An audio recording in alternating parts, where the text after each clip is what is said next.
Gálatas, capítulo 5, versos 16 até o final do capítulo. Nos diz assim a palavra do Senhor. Digo, porém, andai no Espírito e jamais satisfareis a concupiscência da carne, porque a carne milita contra o Espírito e o Espírito contra a carne, porque são opostos entre si, para que não façais o que porventura seja do vosso querer. Mas se sois guiados pelo Espírito, não estáis sob a lei. Ora, as obras da carne são conhecidas e são prostituição, impureza, lascívia, idolatria, feitiçarias, inimizades, porfias, ciúmes, iras, discórdias, dissensões, facções, invejas, bebedices, glutonarias e coisas semelhantes a estas, a respeito das quais eu vos declaro, como já outrora vos preveni, que não herdarão o reino de Deus os que tais coisas praticam.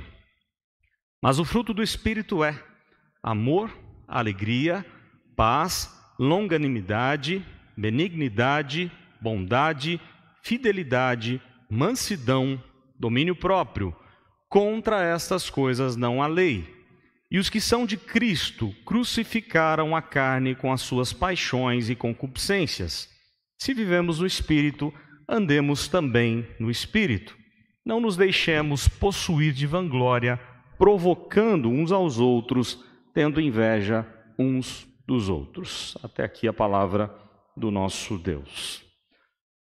Pois bem, nós temos um texto que fala de fruto. Aliás, fala de duas questões aqui, né? Fala de algumas obras, conhecidas como obras da carne, e fala de um fruto, com várias partes.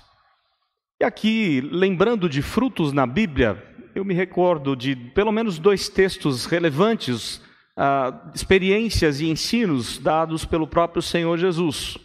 Lá em João 15, por exemplo, o Senhor Jesus diz que o seu Pai, Deus Pai, é o agricultor, e todo aquele que não dá fruto, todo ramo que não dá fruto, ele corta. Todo ramo que dá fruto, ele limpa para que venha a dar mais frutos.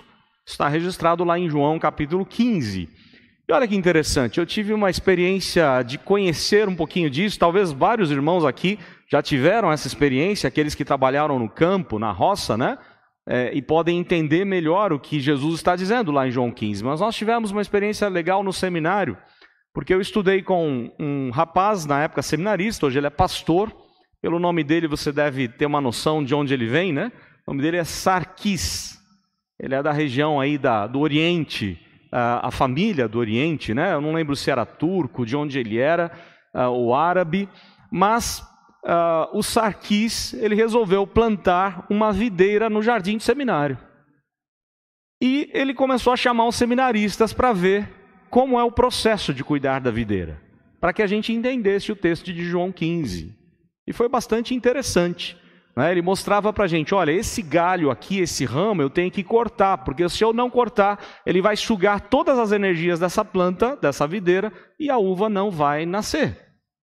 Aí ele diz, ó, esse ramo aqui, ele tem que ficar, mas eu vou ter que podar, eu vou ter que dar um jeito nele, limpar, para que possa a videira crescer.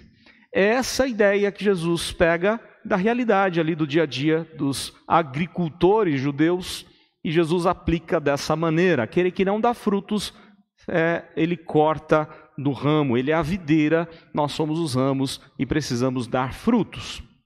Mas um outro ensino do Senhor Jesus, já para o final do seu ministério, é ainda mais marcante, impactante para nós e traz uma exortação muito séria.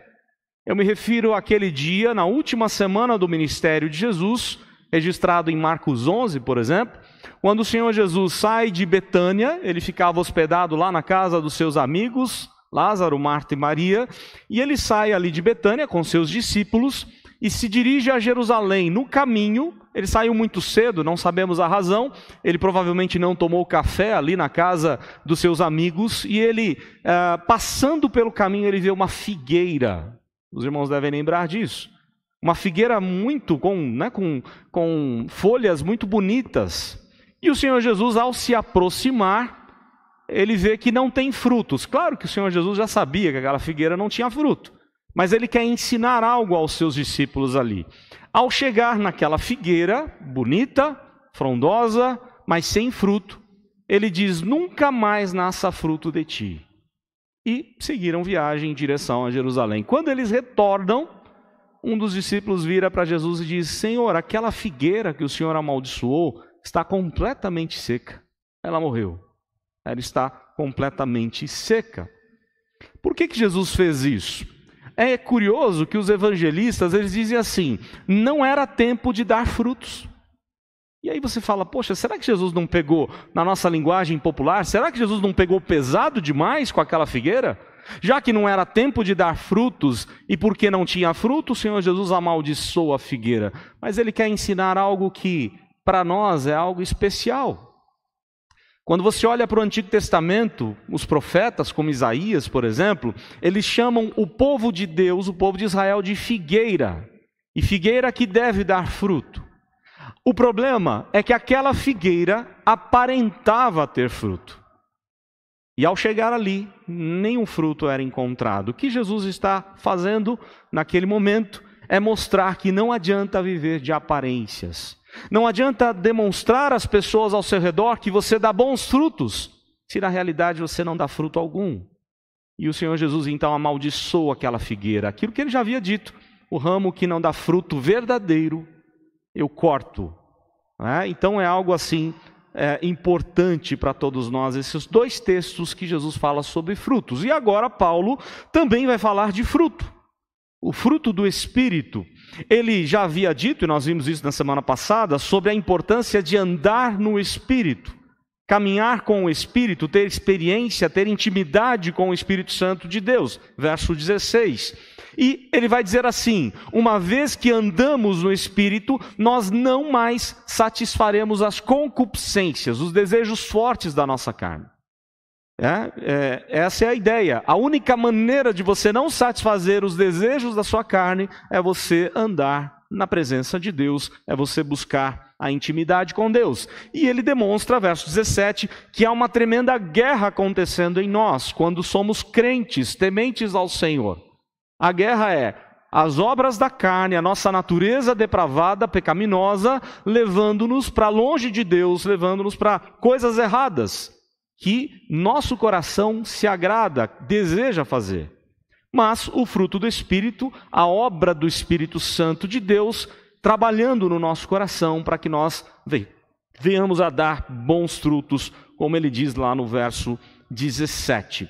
Então há uma grande guerra, e nessa guerra nós poderíamos pensar em três classes de pessoas: o libertino, como vimos na semana passada, aquele que quer viver, achando que pode fazer o que bem entende da vida. Aquele que não tem a Cristo no seu coração é um libertino, ele não luta contra as suas inclinações carnais, ele se agrada de pecar, ele gosta do pecado, porque ele está em inimizade com Deus. Mas há também aquele que é o legalista, aquele que confia na sua própria força, nos seus próprios méritos, nas regras e não na graça de Deus para conseguir andar conforme a vontade de Deus. Aquele que tenta se auto-justificar diante de Deus e das pessoas, esse também não vai encontrar vitória alguma. Mas aquele que é crente, e todo crente luta agonizantemente no coração para conseguir alcançar, agradar a Deus. A grande diferença é essa: nem sempre o crente vai conseguir agradar ao Senhor, porque ainda há nele uma natureza pecaminosa, depravada, há uma inclinação para o mal, mas há pelo menos o desejo de acertar, o desejo de agradar ao Senhor. E aí há uma luta dentro do nosso coração quando somos crentes, há uma tristeza quando pecamos, como Paulo diz aos Coríntios, tristeza para arrependimento. Então o texto vai mostrar que mesmo Deus sendo soberano e dominando, controlando sobre todas as coisas, Ele não tira de nós a nossa responsabilidade diante das coisas, diante das nossas escolhas. Nós somos responsáveis pelos nossos atos. Não estou falando aqui de livre-arbítrio, entenda bem, livre-arbítrio quem tinha apenas era 3 pessoas tinham. Quem tinha livre-arbítrio na Bíblia? Adão e Eva, porque não tinha pecado ainda. O arbítrio, a vontade deles era livre, e eles escolheram fazer o mal. A partir do momento que eles escolhem fazer o mal, eles são escravizados, a vontade deles pende para o mal, e eles perdem o livre-arbítrio. Mas houve outra pessoa entre nós que tem ou teve o livre-arbítrio. Quem é este? O Senhor Jesus, que não vem da semente do pecado, que vem por obra santa e soberana do Espírito Santo de Deus. Ele não tem a semente do homem, ele não tem a representação do primeiro Adão, ele é o segundo Adão. E aqui, quando eu me refiro, à soberania de Deus e responsabilidade humana, eu não estou falando de livre-arbítrio, porque nós não temos. O nosso arbítrio, a nossa vontade é voltada para o mal, se Deus não tocar no nosso coração. Mas nós temos a livre agência, a livre ação, e seremos responsáveis por cada uma das coisas que fazemos, pensamos ou deixamos de fazer. E aí a gente precisa pensar nisso, Então, olha só, o pecado na nossa vida não pode ser aquele pecado de estimação, aquele pecado como um hábito, porque nós não mais estamos sob a autoridade do pecado. Se nós temos Cristo, nós estamos sob a autoridade do Senhor Jesus, a graça superabundou o pecado, e aí o pecado na vida do crente deve ser um acidente. Acontece e ele ora, ele se arrepende, ele confessa ao Senhor. O verso de número 19 começa a descrever quais são as obras da carne e depois nós vamos ver quais são os frutos ou o fruto do Espírito, Ele diz assim, no verso 19, ora, as obras da carne, elas são conhecidas. Nós conhecemos. Os irmãos devem lembrar que o verbo conhecer na Bíblia indica intimidade. Nós temos intimidade com essas obras. Esse é um problema sério, Em qualquer um dos nossos relacionamentos, muitas dessas obras acontecem. A forma de nós reagirmos muitas vezes, e nós temos vários casais aqui, por exemplo, muitos casais, no momento da briga, da discórdia, da visão diferente com o cônjuge, ou quem sabe do relacionamento desgastante com o filho, reage conforme a obra da carne, não conforme o fruto do Espírito, mesmo crentes. Porque essas obras são conhecidas, e a gente tem que tomar muito cuidado, porque muitas vezes nós fazemos essas obras acontecerem todos os dias da nossa vida. E aí o texto vai falar, vai descrever quais são elas, não é uma lista exaustiva. Paulo está dando alguns exemplos. Você tem outras listas do Novo Testamento, e ainda assim nenhuma lista é completa. Há muitas outras obras da carne que nós temos que tomar todo cuidado. E aí Paulo vai descrever quais são essas obras a todos nós. Elas podem se dividir em algumas áreas, Primeira área, a área sensual, da sensualidade. E aí, o texto no verso 19 diz assim, uma das obras da carne: prostituição, impureza e lascívia, todos de acordo com a sensualidade ou a característica sensual do ser humano. Prostituição não é simplesmente vender o corpo para a questão sexual, mas sim qualquer atitude sexual fora da aliança do casamento. Então presta atenção, jovem, se você namora. Se você está em prática sexual com seu namorado, você está cometendo uma obra da carne, chamada aqui de prostituição, que no literal grego, a palavra grega é porneia. Então, fornicação, a melhor tradução, é qualquer ato sexual fora da aliança do casamento. Deus só abençoa o ato sexual no compromisso de aliança do casamento. Fora disso, não tem a bênção de Deus. Aliás, se você decidir agir assim, eu vou te dar uma notícia: você já está começando o seu relacionamento em morte. E a Bíblia diz assim: o salário do pecado é a morte. Há muitos casais que não dão certo porque começam com morte. Começam de maneira errada e não se arrependem, porque se você se arrepender e confessar, Deus é gracioso. Mas acham que não, que isso, o pastor pegou pesado demais, não é bem isso que o texto está dizendo. Então experimente começar o seu relacionamento com morte e você vai ver o amargo do pecado na sua vida. Isso é algo muito importante para nós pensarmos. Qualquer atitude sexual fora da aliança do casamento, e aí envolve adultério, envolve pornografia, envolve qualquer atitude, senão com a sua esposa, com seu esposo, com seu cônjuge, vai trazer morte, vai trazer problemas, e aqui é uma das obras da carne, conforme Paulo descreve. Aí o texto continua: impureza. palavras, pensamentos, intenções. Olha só, lembram que Jesus diz que adultério não é só a prática, mas quando você deseja alguém que não é o seu cônjuge, você já cometeu adultério com ele. Não é? Então, é aqui a obra da impureza. Palavras, pensamentos, intenções impuras também fazem parte da obra da carne, ou das obras da carne. Lascívia, disposição incontrolada por algum prazer. O que nós poderíamos trazer para a nossa realidade como indecência. Quando você olha para uma novela, para um filme, ou quem sabe até mesmo para algumas músicas, danças do nosso tempo, quanta indecência está acontecendo no nosso meio, quanta lascívia, quantas coisas ruins, ausência de domínio próprio. Os jovens, as pessoas querem curtir a noite de uma só vez, curtir a vida num só momento.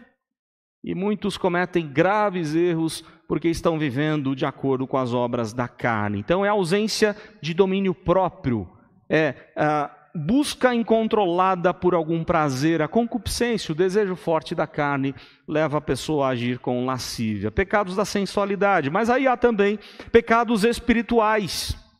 A área espiritual da vida de qualquer pessoa. O texto diz lá no verso 20, idolatrias e feitiçarias. Olha só, 2 pecados relacionados à religiosidade, à espiritualidade. E talvez você pense assim, mas eu não sou idólatra porque eu não adoro imagem. É verdade que adorar imagem é idolatria, nós sabemos disso. Êxodo 20 é claro, os 10 mandamentos. Não farás para ti imagem de escultura, não as adorarás, diz o texto. Mas aí a gente acha que a gente está livre disso, né? Eu não cometo idolatria, eu não sou idólatra. E aí nós temos um reformador, que é o fundador aí do presbiterianismo, João Calvino, que diz o quê? O nosso coração é uma fábrica de ídolos. Todos os dias nós construímos dentro do nosso coração ídolos. O que é um ídolo? É aquilo que toma o lugar de Deus. Pode ser seu trabalho, pode ser seu dinheiro, pode ser suas posses, pode ser sua família, quem sabe um filho, um cônjuge ou qualquer outra pessoa que toma o lugar de Deus. Pode ser você mesmo, seu egoísmo e tantas outras coisas. Idolatria, quantas vezes nós cometemos esse pecado? Ele faz parte da nossa natureza. São conhecidas, nós temos intimidade com a idolatria e nós temos que tomar cuidado com isso. O texto diz feitiçarias, né? Que é nada mais do que bruxarias, é você usar algum encanto, alguma substância, incenso, sais, água benta, duendes, cristais, galinho de arruda ou qualquer outra coisa, atribuir poder às coisas, a objetos, a elementos químicos. Aliás, quem trabalha com farmácia não fiquem bravos, mas a palavra bruxaria aqui, ou feitiçaria, é farmácia no grego. Tá? A ideia é você usar elementos atribuindo poder e fazendo trabalhos com isso, tá? Claro que dentro do contexto deles lá, ele não está indo contra a ciência, contra remédios, contra a farmácia, nada disso. É um outro contexto totalmente diferente. Mas é uma obra da carne aqui, quando você atribui poder a alguma coisa. Água, vai orar, bota uma aguinha lá em cima da televisão, porque vai ter oração, isso é feitiçaria. Incenso, né, para tirar o mal olhado e coisas assim. Quantas bruxarias estão impregnadas no nosso meio, na realidade do ser humano. Então a obra da carne, ou as obras da carne se dividem em áreas sensuais, em áreas espirituais, em áreas sociais. Porque aí o texto vai dizer o quê? Inimizades, porfias, ciúmes, iras, discórdias, dissensões, facções, invejas. Olha só, aqui a lista aumentou. Quando Paulo fala do relacionamento que nós temos com pessoas, a lista é ainda maior. E aí, cada uma dessas partes aqui, inimizade, contenda, ódio, né? Em vez de construirmos pontes, muitas vezes nós construímos problemas, criamos inimizades com pessoas, a começar da nossa própria casa. Porfias, disputa por palavras, briga, provocar a briga, doido para acontecer uma briga, parece aquela figura das crianças saindo da escola, 2 meninos querendo brigar um com o outro, e vem aquele que está cheio de porfia e fica colocando gás nessa briga. Vai lá, você tem que brigar. A ideia é que nós, como crentes, não podemos alimentar isso. alimentar inimizades, brigas, e sim trazer paz, apaziguar a situação. O texto fala sobre ciúmes, por exemplo, que é o medo de perder o que se tem. O texto fala de iras, como raivas, mau gênio, explosões. E aqui uma citação da expressão que era usada aqui por Paulo e que foi usada por Aristóteles. Aristóteles dizia assim: como cães que latem a qualquer barulho sem saber que quem está chegando é amigo ou inimigo. É a pessoa explosiva, né? Não sabe nem quem está chegando, já vai latindo. Quantas vezes o crente é assim? Explosivo. E a gente tem que tomar cuidado. É a ira quente, a ira explosiva, mas a ira fria também está errado. Guardar rancores no coração, não compartilhar, não cuidar, não tratar dos sentimentos. E aí você vai alimentando tristezas. A ira fria é tão ruim quanto a quente. Discórdias, o texto fala, que são ambições egoístas, interesseiros, que vencem à custa dos outros.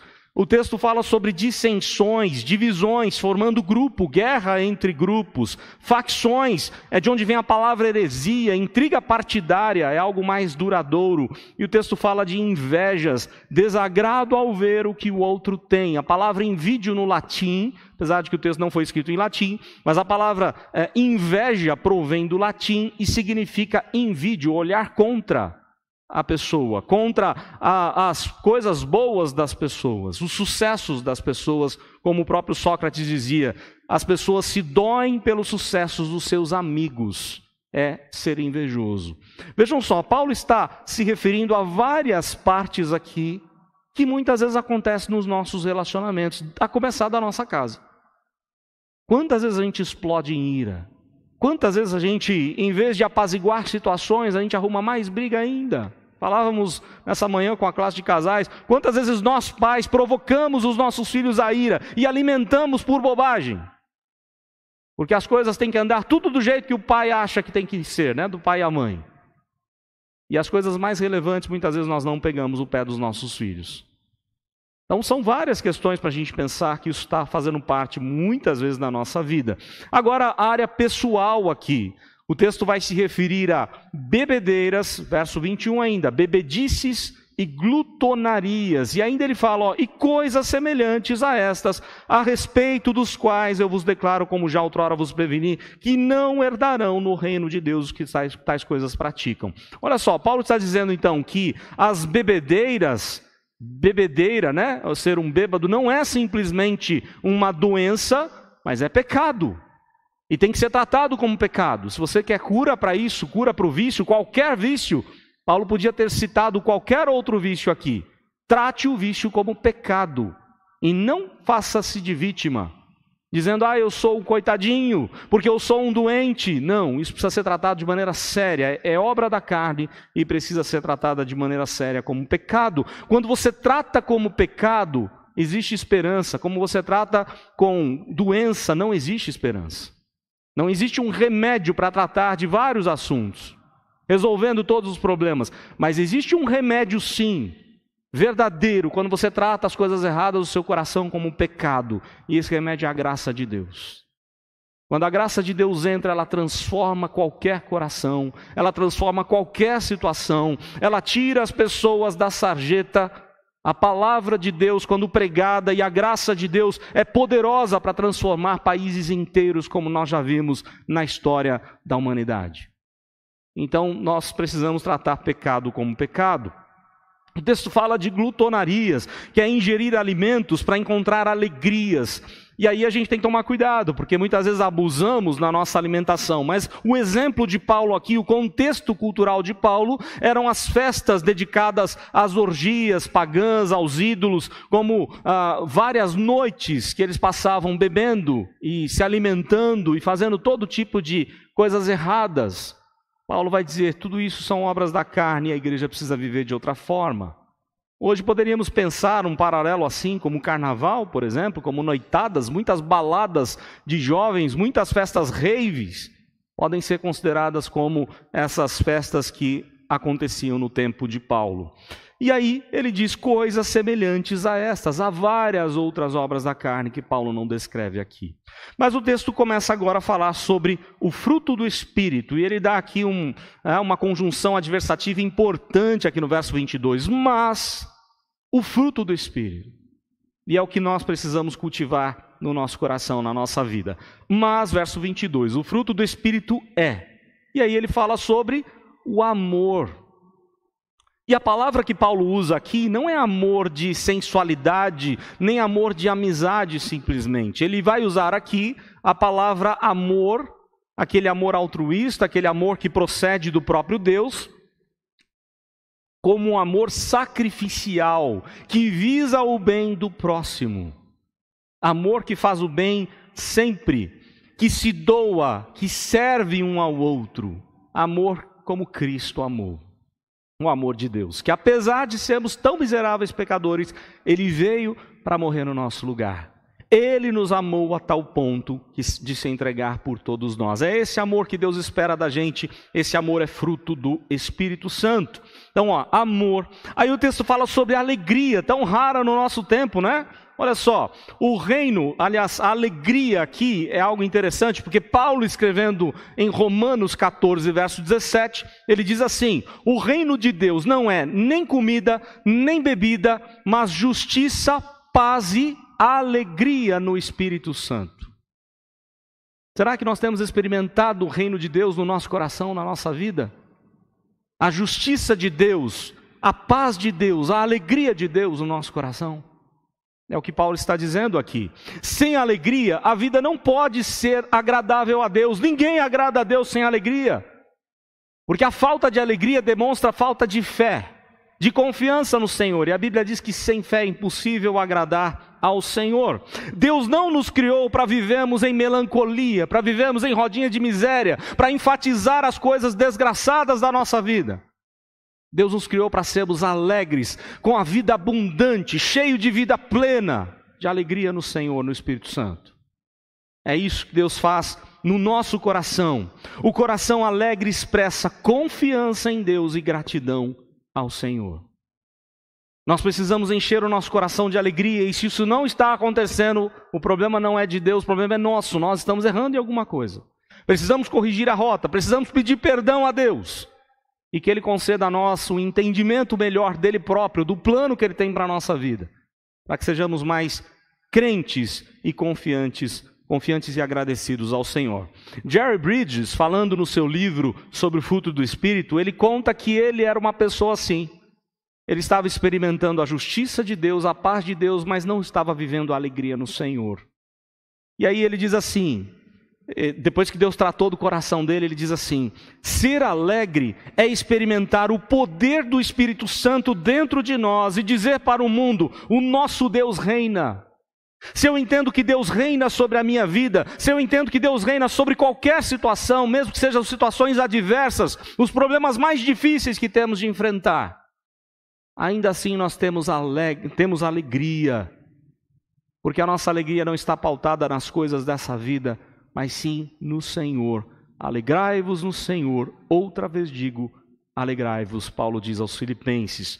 Mas podemos lembrar de Neemias, naquele contexto, como vimos no culto da manhã, na volta do exílio, na reconstrução do templo, nas muitas dificuldades que eles enfrentaram para reconstruir o templo, a vida, a segurança da cidade, porque faltavam os muros. Neemias traz uma palavra muito preciosa em Neemias 8:10. Não vos entristeçais, olha o que ele diz ao povo de Deus: não vos entristeçais, porque a alegria do Senhor é a vossa força. Está faltando força para você, para enfrentar as tribulações da vida. Receba de Deus, tome posse aí da alegria do Senhor. Tudo que Jesus conquistou na cruz, aliás tem um canto que diz isso, né? Direito nosso é nossa herança. Ele conquistou para nós, Ele conquistou a vida abundante. Vida abundante não é uma vida sem problemas, mas é alegria e paz apesar dos problemas. É encontrar alegria nele, não nas pessoas, não nos seus sonhos, não nos seus interesses egoístas, não nas suas obras da carne, mas em Cristo Jesus, naquilo que Ele fez por nós. Da mesma forma, a paz, que não depende de circunstâncias, assim como a alegria, é a posição de tranquilidade por estar aceito diante de Deus, aprovado por Deus. Romanos 5 é claro quanto a isso. Justificados, pois, mediante a fé, tenhamos paz com Deus, como ele diz. Deus nos dá uma paz que excede todo entendimento, paz que o mundo não conhece, Tudo isso é obra do Espírito Santo, aplicando a graça de Cristo na nossa vida. Mas há aqui um segundo grupo no fruto do Espírito, que é a longanimidade, ou longanimidade, benignidade e a bondade. Olha só, a longanimidade, ser paciente diante das dificuldades, ser paciente, ser perseverante, ter habilidade de resistir às adversidades. Benignidade, a simpatia, a gentileza. Será que você tem agido assim nos seus relacionamentos? Você tem sido paciente com as pessoas? Deixa eu perguntar aqui para os casais, você tem sido paciente com seu cônjuge? Você tem sido paciente com seus filhos? A gente espera de Deus que Ele seja paciente com a gente, não é isso que a gente pede? Senhor, tem paciência, Senhor.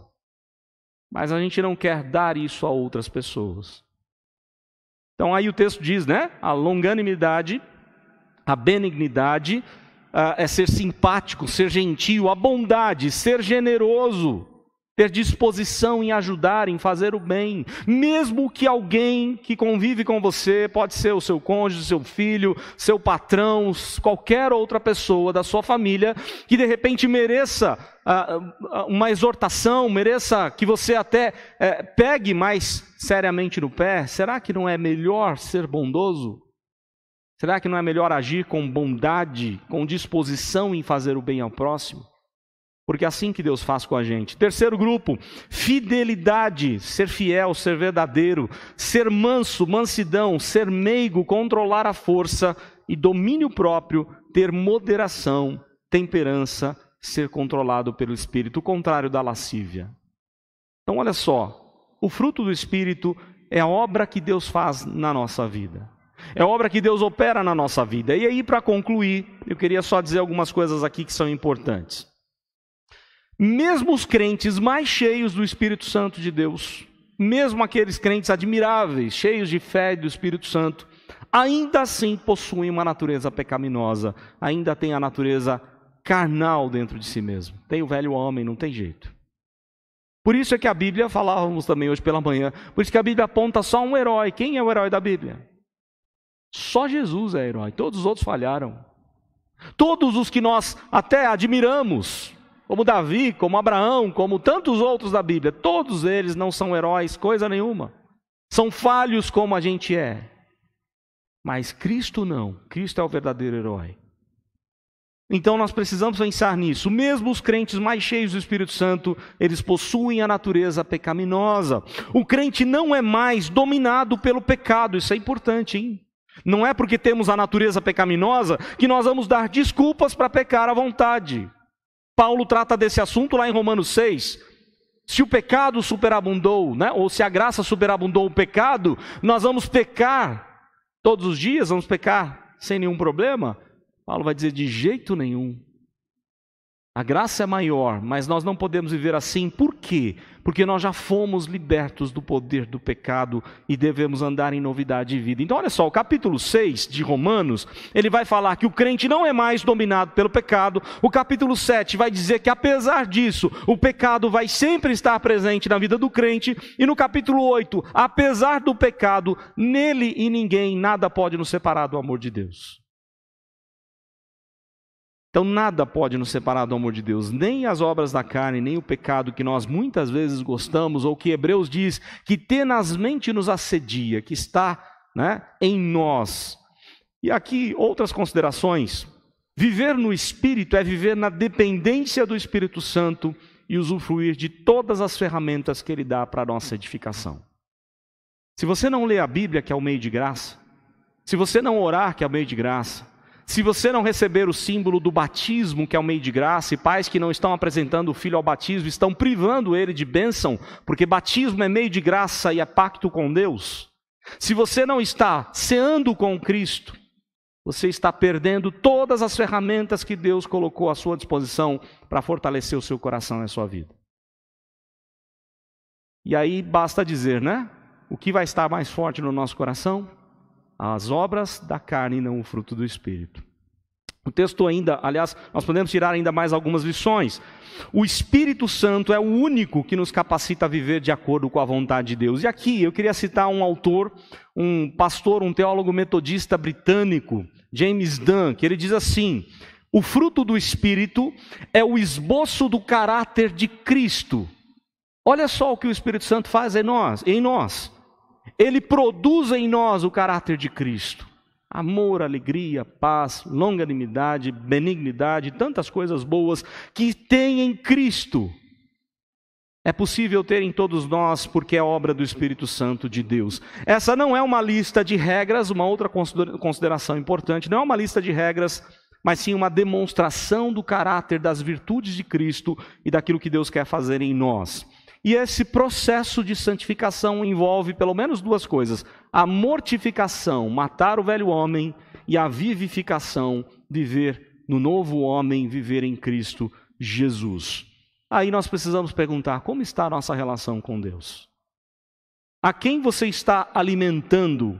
O seu velho homem, com as suas obras da carne, que nós conhecemos bem porque nós gostamos dessas obras?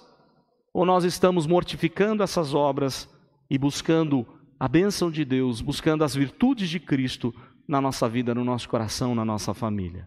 Como nós temos reagido diante dos nossos relacionamentos? Explosivos, com ira, com as obras da carne? Ou diante de uma situação adversa, mesmo dentro da sua casa, você age com paciência, com bondade, com gentileza, com simpatia, assim como Deus faz com a gente?